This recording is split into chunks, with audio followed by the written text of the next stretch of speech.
So yesterday was my first time back at St. Olaf since I left and came here. I did a wedding for a niece, and of course you're going to run into St. Olaf people when you're there, and the first question they ask is, well, how do you like living in Algona? And I said, well, we don't live there. We're still here. Kind of nice to know that they don't know I live in Fort Dodge. That's all right. I can be anonymous again. And then they said, oh, do you like driving to church like that every Sunday? And he said, yeah, we do. And, of course, that was punctuated this morning. Anybody get up early this morning, like before 7 o'clock? We drove in this, like, hemmed-in fog. So much so, I was working on this, and Jill was driving, and she was going about 40 miles an hour because she knew that pretty soon she was going to see red taillights someplace. And we got to about Bode, and the sun came out, and the fog started to break. And by the time we got down into the St. Joseph area and the river valley, it was just kind of this misty haze and whiffs of fog over the top of the sloughs. And it was absolutely gorgeous.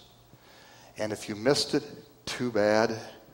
You really missed a neat thing. You slept in. Good for you. You got an extra 15 minutes, but you should have been up to see this. And, every time I make that drive, I am so thankful because take different routes, go different ways. And, Iowa is always new. It doesn't matter when you drive it. It's always new, and it's always different, and it's always interesting. And that's not what I came to talk to you about today, but I thought it was kind of a cool story.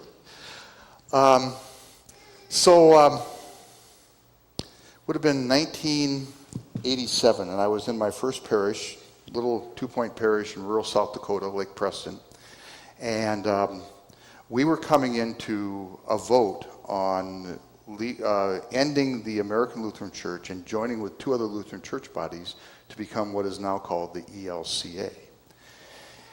And one church was fine with it, the other was split. And I mean vehemently split. It was a clear divide. And of course, there's nothing new in this congregation.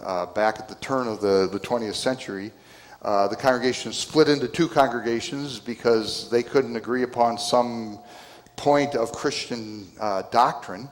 And so you had the white wood frame church out in the country, and then you had the church down the road. The old story about Norwegians, the Norwegians stranded on the desert island. Have you ever heard this story? And they came to rescue him, and they found this one guy, and there's 2 churches that he built, and he said, so why are there churches? Well, he said, there's a church I go to, and then there's the one I'm against. And that just sums it up perfectly, and that's the way this church was. And so they split in 2, and in about 1930, 31, 32, they decided to settle their differences and come back together as a single congregation, except they never really settled those differences. And fast forward to 1987 and the new church vote, and you got people on this side, you got people on that side, and it's if you look at the history, it's some of the same last names of the first divide back at the early part of the century. Isn't that interesting? It's just generational. And so one day we had a church meeting, and then we had the real church meeting in the parking lot after the church meeting. And one of my members who was on this side, the ELCA side, he said, they're doing Bible study together, except they're not studying the Bible. They're talking about how they're going to get it passed that we don't join the ELCA.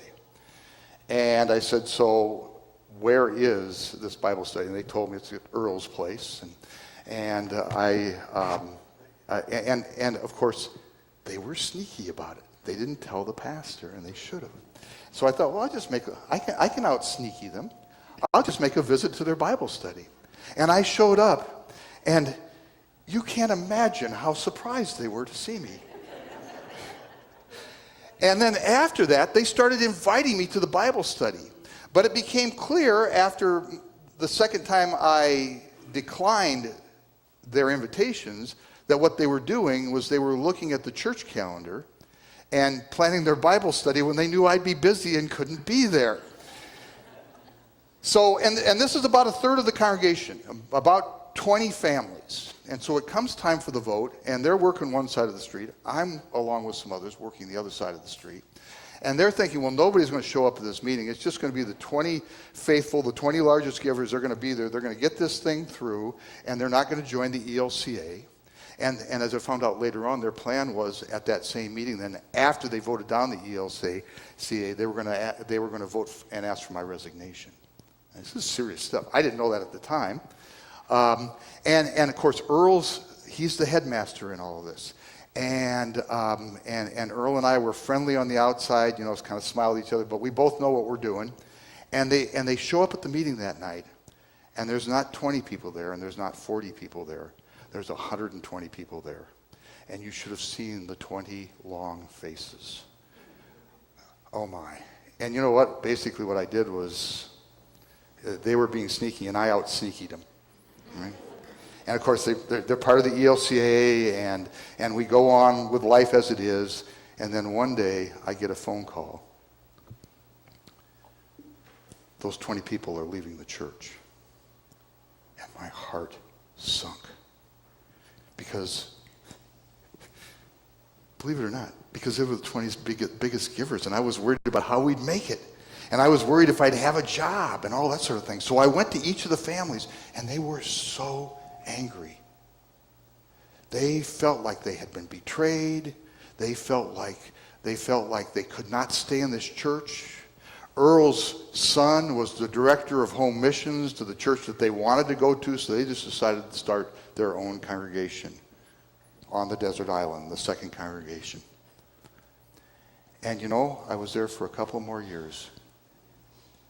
And not 5 words in those 2.5 years passed between Earl and I.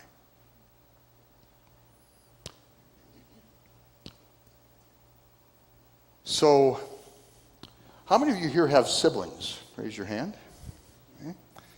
How many of you always get along with your siblings? Raise your hand. Okay. How many? That's great if you do. That's great if you do. I think that's wonderful. Most of us don't. How many of you have someone in your life, either here at church, here in the community, or a family member, or someone who was a friend, and something has come between you? And every time you see that person, you either rise up in anger, or else you want to turn and walk the other way because you have not spoken for years. How many of you have that in your life in some place? Okay. And when that happens, and by the way, good for you if you don't have it. If I'm being honest, I have those people in my life too. But you get in those situations, and it's like you spin this, like you're a beetle spinning this cocoon of silk around yourself. And it's strong and it's tight. I've been watching a series called Lost. It came out in the early 2000s, and one of the episodes features this guy who's a drug addict. And he's talking with a friend of his who shows him this silk cocoon, and he says there's a little hole at the top that the moth has to find to get out. And if I open that up, he won't struggle enough and he won't survive. So life's about struggle. And so this drug addict, he keeps fixing the problem by taking more drugs, and it's a temporary fix, but the problem keeps coming back. And I think that's what happens with us as well in our relationships, especially when there's someone in our life that we have this thing between us, and it never goes away because it can't go away. And so when you see them, you either turn and walk away, and it feels good to walk away, or else you lash out in anger at them, and that feels good as well, but it's only temporary, and all you're really doing is spinning more silk around yourself. It's like there's only one way out, and it was the way in. And we never see the hole up above. We never see that there's another way out. Let's sing.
So the story I just read to you from Genesis chapter 32 is the end of a very, very long story, and I need to get into some of it so you understand what's going on, because Jacob has spent all of his life spinning a cocoon around himself, just like the ones we've talked about here.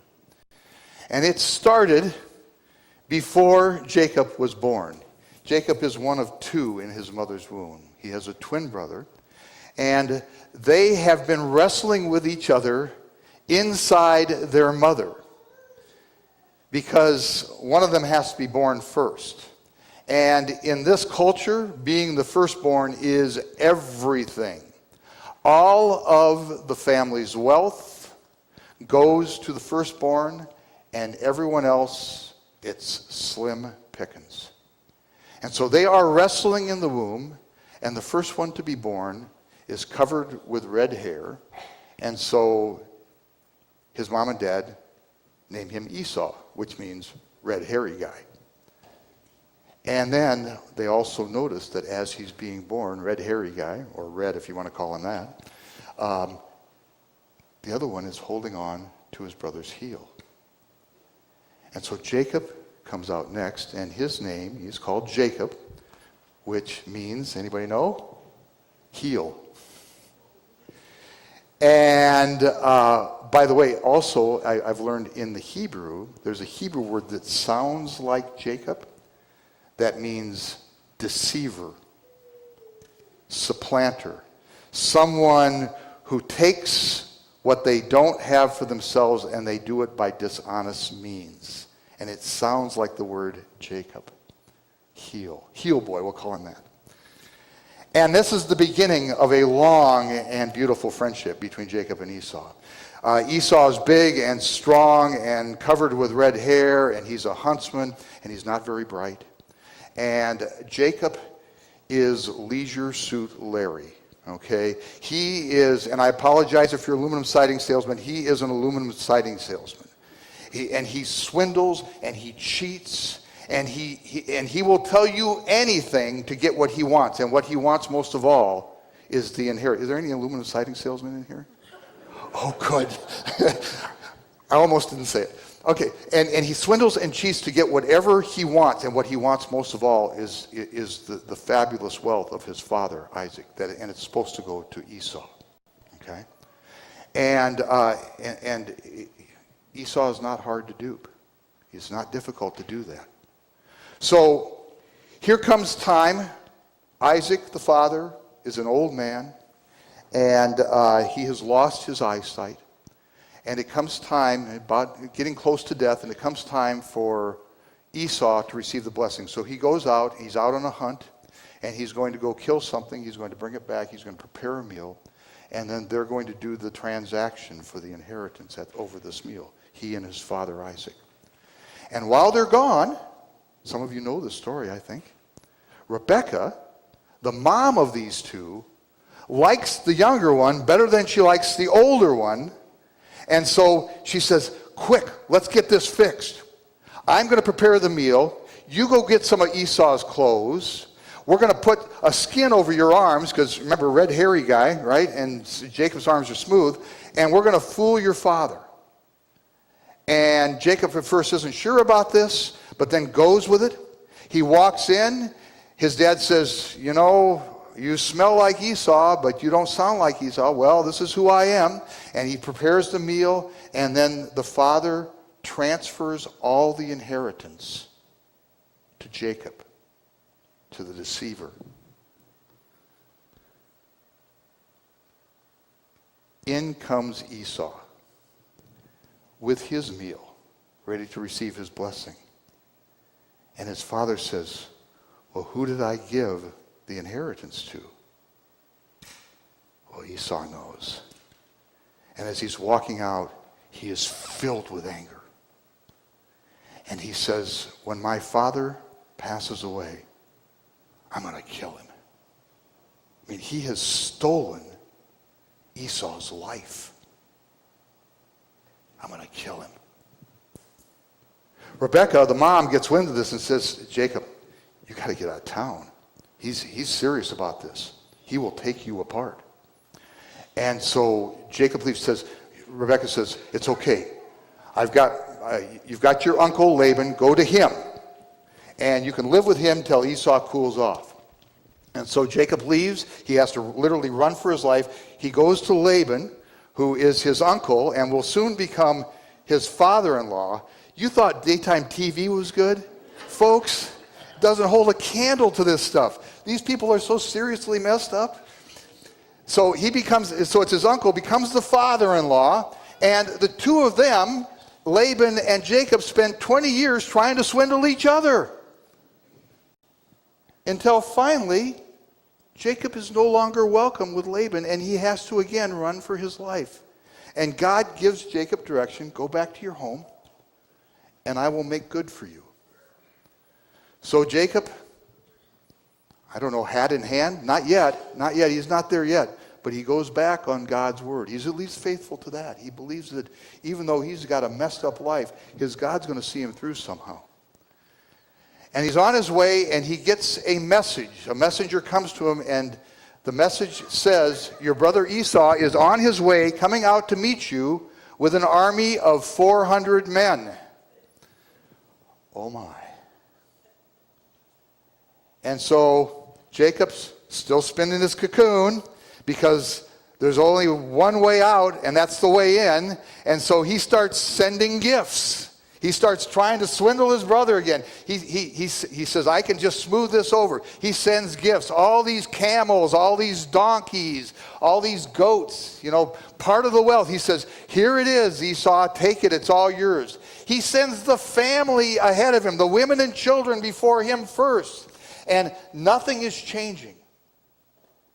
And all he keeps doing is spinning that cocoon of swindling and cheating and manipulating around himself tighter and tighter and tighter. And he doesn't notice that there's a hole up above. So that night, he lays by the river. He's going to get a good night's sleep before he goes and gets killed. And you know what it's like when you have one of those kinds of nights. The next day, you're going to meet somebody, you're going to see somebody, you're going to confront something that's bigger than you.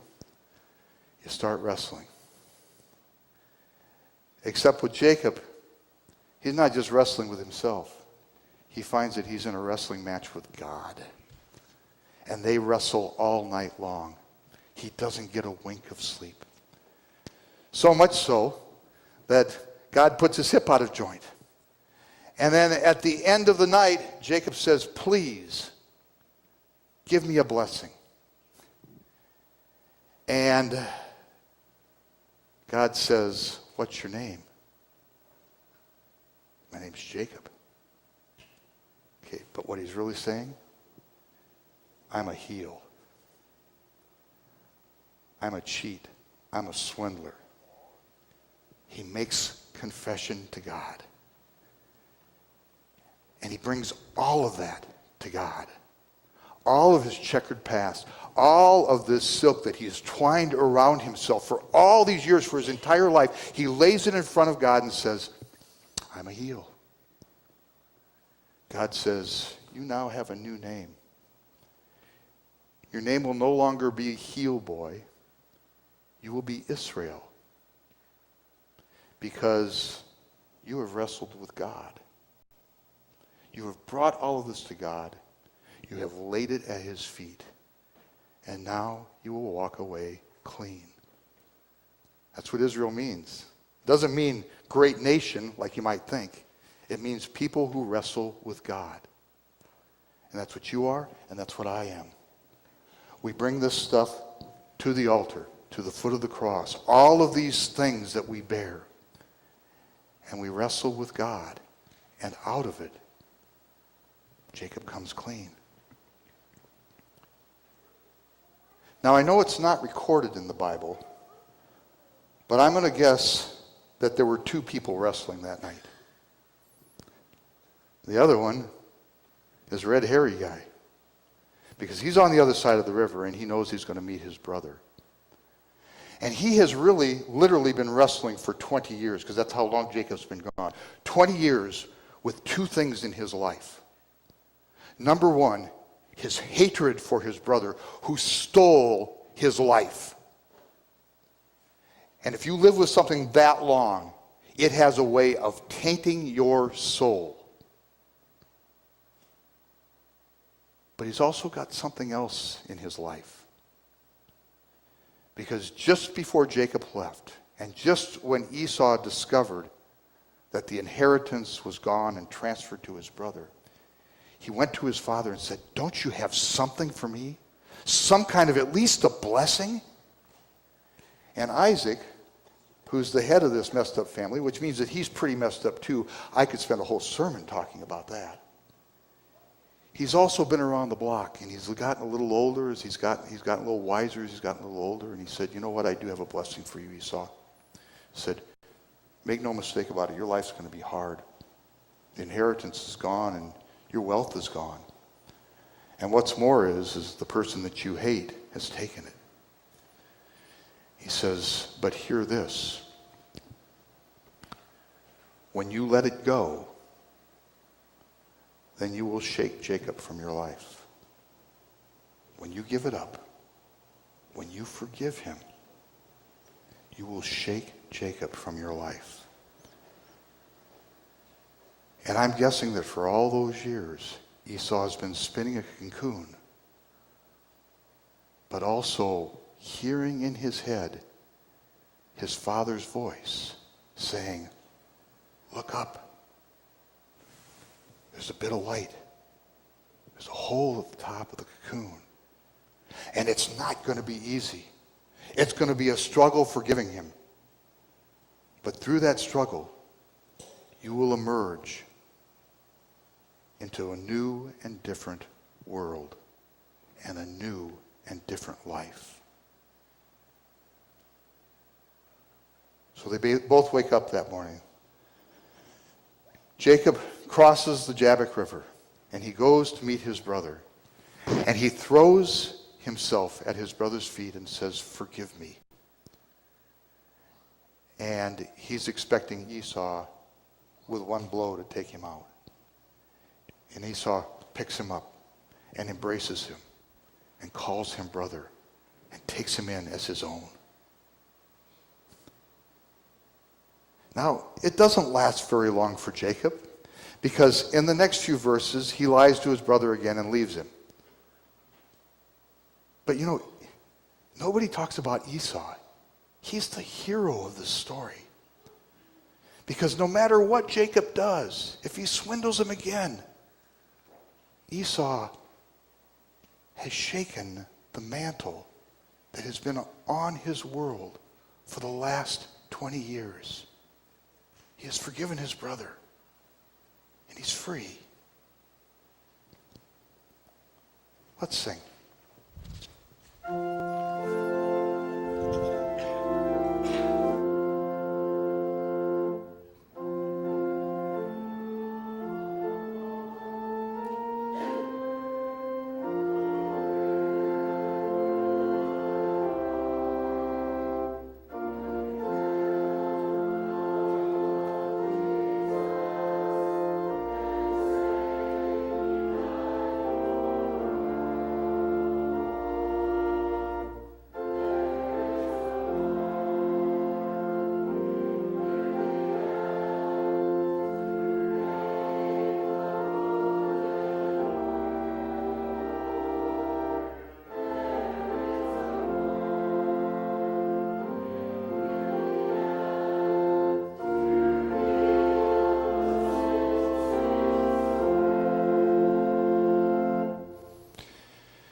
It was the spring of 1993, and we were in a church in Chicago, and one day we received a phone call from Lake Preston, where we learned that a dear friend of ours had died in a farming accident.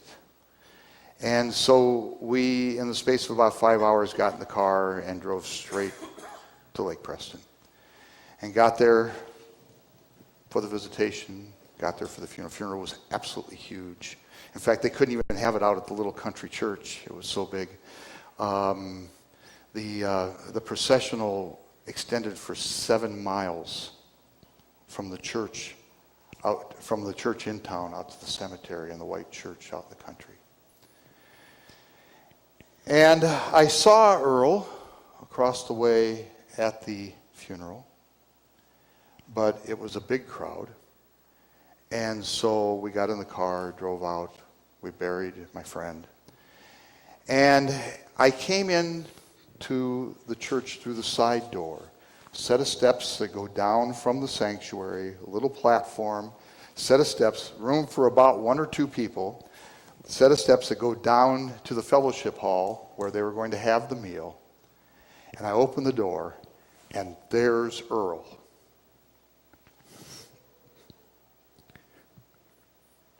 And I've got people behind me, and he's got people lined up behind the steps behind him, and he extended a hand to me. He didn't care who was behind us. He didn't care how much we were going to get backed up. He extended a hand to me. He drew me close. He whispered in my ear, "Please forgive me."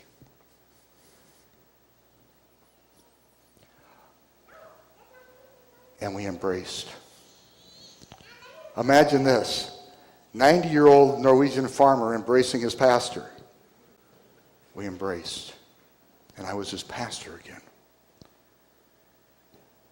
You know, I don't know how he saw that hole up above him. I know I'd been spinning a cocoon for 4 or 5 years. I don't know if it was the death of his wife. I don't know if it was the fact that he was in his 90s and he knew there was not going to be many chances to do this. Or maybe it was just a bit of time in the night spinning cocoons with a God who said, "Look up. There's another way to live life. There's a better way to live life." And my friends, that's why we are here. We are all messed up. Each and every one of us, each in our own ways. We have lives that are messy, and we have relationships that are messy. And we don't come here to say Jesus loves you. We do come here to say that, and then just keep spinning the cocoon. We come here to hear that there's a better way. And that God, through his son Jesus Christ, shows us a hole through which we are going to have to struggle. It's never easy forgiving people. But way better than continuing to look for the way out to the way you got in. More hurt, more pain, more anger, round and round it goes. That's why we're here. To wrestle through the night. To lay it at the cross. And to look for that hole of freedom and new life. Amen.